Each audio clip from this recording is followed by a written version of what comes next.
You might hear that this is just something in the UK. You don't have to worry about it in America, right?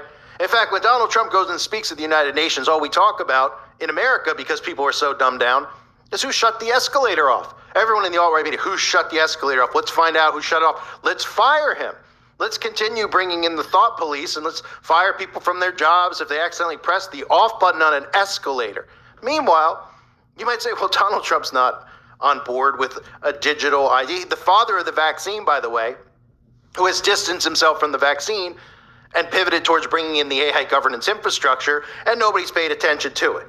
Well, what did Donald Trump say when he spoke at the UN? Well, why don't you listen for yourself? Because he's talking about an AI verification system that everyone can trust. I'm announcing today that my administration will lead an international effort to enforce biological weapons convention, which is going to be meeting with the top leaders of the world by pioneering an AI verification system that everyone can trust. Hopefully the UN can play a constructive role, and it will also be one of the early projects under AI. Let's see how good it is, because a lot of people are saying it could be one of the great things ever, but it also can be dangerous, but it could be put to tremendous use and tremendous good, and this would be an example of that. So you could call it passport, digital ID, digital verification, digital certificate, as we've heard in the past. It's all the same thing. And Trump is there talking about preventing potential disasters, even mentioning bioweapons and biological weapons, because of course, even though he was the father of the vax and the actual bioweapon, which was the vax, his followers are under such hypnosis because they think that they witnessed an assassination on his life in front of their eyes that he could do no wrong. The man literally claimed to be the father of the vaccine over and over and over again. He told you day one with the Stargate project that the goal was to bring in a one-and-done cancer vaccine. You see what they're doing with Big Pharma?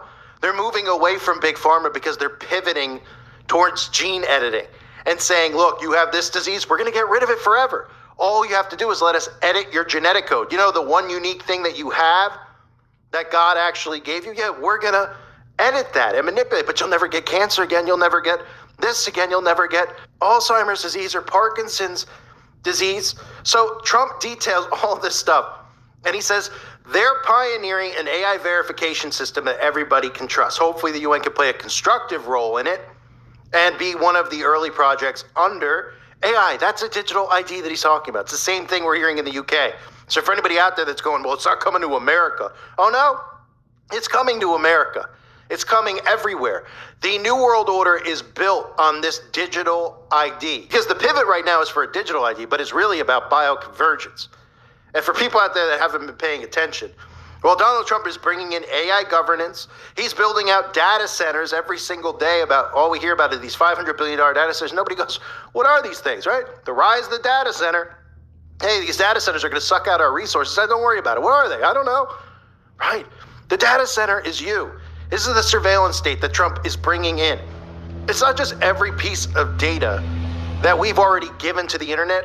It's the future data, because every single thing is going to be recorded around us, and it's all going to be kept in these data centers to be used against you.